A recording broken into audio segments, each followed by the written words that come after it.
எப்போ இறைவன் அடைய முடியும் அப்படின்னா, முதல்ல நீ அடுத்தவங்க மேல வைக்கிற அந்த ஆராய்ச்சியை முதல்ல நிறுத்தணும். நீ உலகத்து மேல நீ மத்தவங்க என்ன பண்றாங்க, மத்தவங்க நம்மள கவனிக்கிறாங்களா, மத்தவங்களோட பார்வை நம்ம மேல வருதா, பக்கத்து வீட்டுக்காரன் என்ன பண்றான், நம்ம நண்பர்கள் நம்மளை பத்தி என்ன நினைப்பாங்க அப்படின்ற இந்த ரிலேட்டட்குள்ள ஒரு மனசை இருந்தீங்கன்னா, நீங்க இந்த உலக பற்றிலே திரும்ப திரும்ப சுழண்டுகிட்டே இருப்பீங்க. நீங்க ஈசனையே அடைய முடியாது. மனம் முழுக்க முழுக்க மறுபடியும் இந்த உலக பந்தத்திலே மறுபடி பிறப்பு இருப்பு பிறப்பு இருப்பு பிறப்பு இருப்பு அப்படின்ற இந்த சைக்கிள்லயே போய்கிட்டு இருக்கும். இதுதான் நிறைய பேருக்கு தெரியாம என்ன பண்றீங்கன்னா, தன்னுடைய மனம் போன போக்குல ஒவ்வொருவருமே தன்னை செயல்படுத்திக்கிட்டு தன்னை செலுத்திக்கிட்டு போகும்போது நீங்க அவ்வளவு சீக்கிரம் இந்த பிறப்பு இருப்பு அப்படின்றத அறுபட்டு மரணமில்லா பெருவாழ்க்கோ சமாதி நிலைக்கோ போக முடியாது. ஏன் சொல்றேன்னா, எந்த ஒரு மனிதனாக இருந்தாலுமே இறுதியில அவன் இறைவன் அடையக்கூடிய ஒரு வல்லமையும் ஒரு சக்தியும் இங்க இருக்கும்போது அவன் பெற்றணும். ஏன்னா இன்னைக்கு இருக்கும்போது நீங்க என்னவா இருக்கீங்கன்றதே தெரியாம நீங்க இந்த உலகத்துல சுழண்டுகிட்டு இருக்கீங்க. அப்படி ஒரு மாயை உங்களை சுழண்டு விட்டுக்கிட்டு இருக்கு. ஏன்னா நான் யார் அப்படின்ற ஒரு கேள்வி ஒரு மனிதனுக்கு எழும்பலன்னா, நான் யார் அப்படின்றதே தனக்கு தான் தெரியல அப்படின்னும் போது அவன் திரும்ப திரும்ப பிறப்பு இருப்பு அப்படின்ற இந்த சுழலுக்குள்ளேயே சுத்திக்கிட்டு இருக்கு. மற்ற ஜீவராசிகள் எல்லாம் பாத்தீங்கன்னா அதனுடைய வேலைகளை செஞ்சுக்கிட்டு இருக்கு. ஆனா எதுக்குமே இல்லாத ஒரு சக்தியும் ஒரு வல்லமையும் இறைவன் இயற்கையாக ஒவ்வொரு மனிதனுக்கும் கொடுத்துருக்கிறாருன்றத முதல்ல ஒவ்வொருத்தரும் நீங்க ரியலைஸ் பண்ணீங்கனாலே போதும். எவன் எப்படி போனா என்ன, மற்றவங்களை பத்தி நீங்க திங்கிங் பண்ணக்கூடாது, மற்றவங்களை பத்தி நீங்க யோசிக்க கூடாது. மற்றவங்களை பத்தி யோசிக்க கூடாதுன்னா ரொம்ப ஒரு துன்பத்தில் இருக்கிற, ரொம்ப ஒரு சாப்பாட்டுக்கே வழி இல்லாம ஒரு ஆன்மாக்களுக்கு நீங்க உதவி செய்யறது உங்களுக்கு இறைவன் அளிக்கப்பட்ட ஒரு கடமை. அதை கண்டிப்பா ஒவ்வொருத்தரும் ஒவ்வொரு ஆன்மாக்களும் அதை பண்ணி தான் ஆகணும், வேற வழி கிடையாது. ஏன்னா நீங்க பிற உயிர்களுக்கு எந்த அளவுக்கு நீங்க தான தர்மம் பண்றீங்களோ, பிற உயிர்களை எவ்வளவு நீங்க நேசிக்கிறீங்களோ அந்த அளவுக்கு இறைவன் உங்களுடைய கர்மா அப்படின்ற ஒரு அந்த பிறவி பிணியை குறைச்சிக்கிட்டே இருப்பார். ஆனா இது நிறைய பேர் என்ன பண்றீங்க அப்படின்னா, ஒரு சுயநலம் அப்படின்றது ரொம்ப ஸ்ட்ராங்கா இருக்கு. சுயநலம் அப்படின்றது இருக்கணும், சுயநலம் நல்லதுதான், சுயநலம் கெட்டதுன்னு நான் சொல்ல வரல. ஆனா நீங்க சுயநலம் அப்படின்றதே தவறுதலா புரிஞ்சுக்கிட்டு இருக்கீங்க. சுயநலம் அப்படின்றது உண்மையாவே நீங்க யாருன்னு நீங்க தெரிஞ்சுக்கிறது தான்.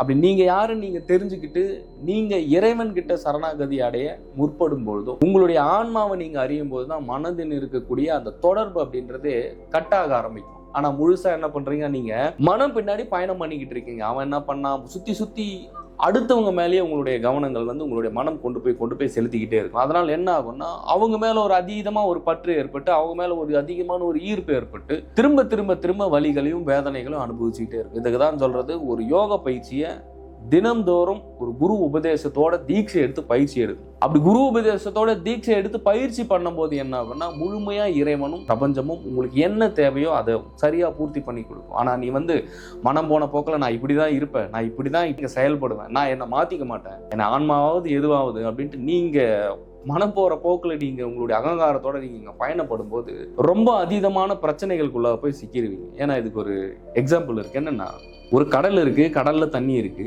அதுல இருந்துதான் உப்புன்றதை நம்ம எடுக்கிறோம், கரெக்ட் தானே? அப்போ உப்பு எங்கிருந்து வருது?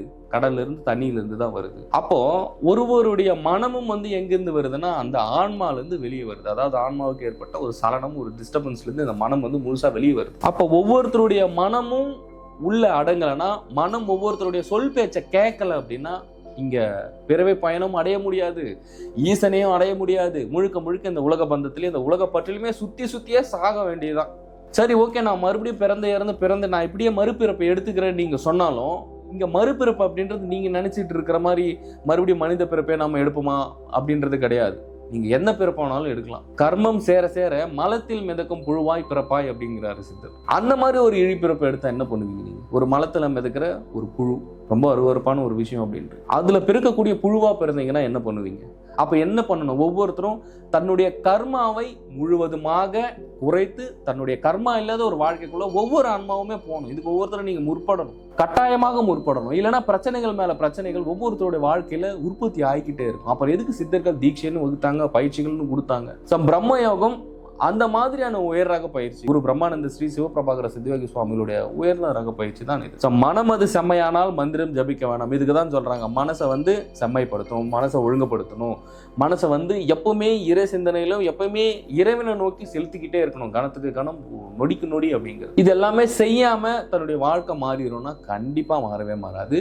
இன்னும் கர்மா வேலை செய்ய இன்னும் கர்மா அதிகமாக உன்னை பிரச்சனையில கொண்டு போய் விட்டுக்கிட்டு இருக்கும். முதல்ல நீ யாருன்றது தெரிஞ்சுக்கோ. இந்த நான் யார் அப்படின்ற ஒரு கேள்வி ஒவ்வொருத்தருக்கும் வரணும். நான் யார் அப்படின்ற ஒரு கேள்வி உங்களுக்குள்ளார உற்பத்தி ஆச்சுனால உங்களுக்குள்ளார ஒரு ஆன்மீக துளிர் விட ஆரம்பிச்சு இறைவனும் டேக் கேர் பண்ண ஆரம்பிச்சிருவார். இறைவன் கவனமும் மேல திரும்பும் போது முழு குருமார்களுடைய கவனம் உன் மேல திரும்பும். ஏன்னா இறைவன் உனக்கான குருவை அனுப்பும். அப்படி குரு அனுப்பும்பொழுது முறைப்படி தீட்சை எடுத்து பயிற்சிகளை ஈடுபடும் பொழுது முழுக்க வினைகள் எல்லாம் கழிந்து எளிமையான ஒரு நல்ல ஒரு வாழ்க்கையை உங்களால் இங்க வாழ முடியும்.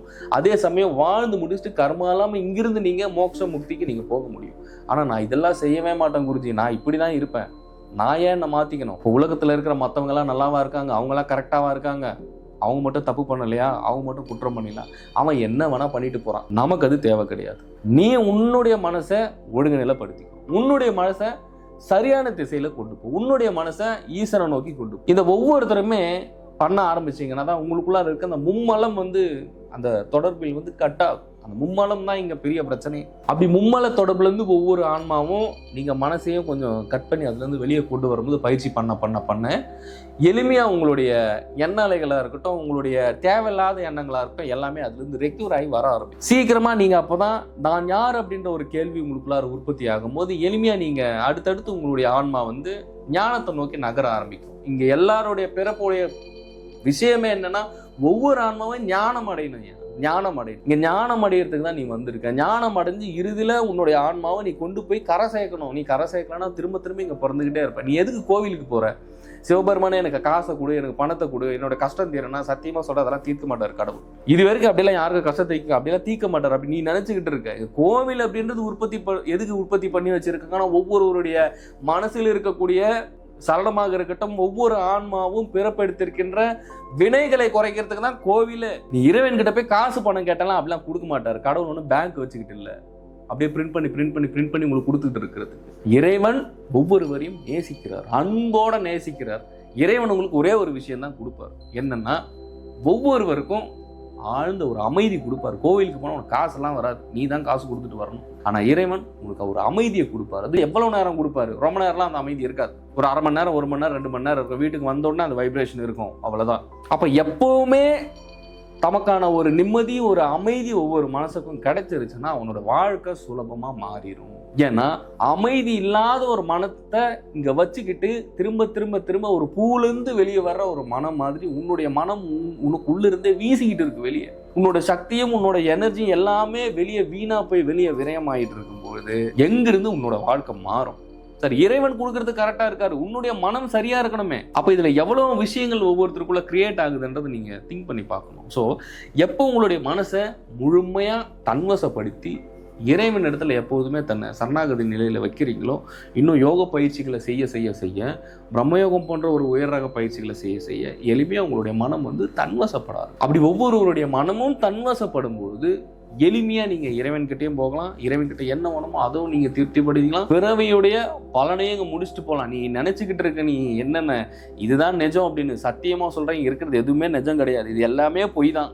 எல்லாமே உன்னை விட்டு ஒரு நாள் போயிடும். அப்ப உண்மையாவே இங்க இந்த எதிராக போகாதானா இறைவனுடைய அருள் தான் ஒருத்தர்கிட்ட இருந்து போகவே போகாது. அப்படி இறைவனுடைய அருள் பெற ஒவ்வொருவரும் இங்க பாடுபடணும். சிவபெருமானுடைய அருள் பெற ஒவ்வொருத்தரும் பாடுபடணும். சும்மா எளிமையா அவருடைய அருள் கிடைச்சிடாது. நீங்க எந்த இறைவனுடைய அருள் வேண்டுமானாலும் நீங்கள் ஒவ்வொருவரும் தவம் தியானம் செய்து தன்னுடைய ஆன்மாவை அறியும் பொழுது அவங்களுடைய ஆன்மாவுக்கும் இறைவனுடைய பேரான்மாவுக்கும் ஒரு கனெக்ட் ஏற்படும், ஒரு தொடர்பியல் ஏற்படும்.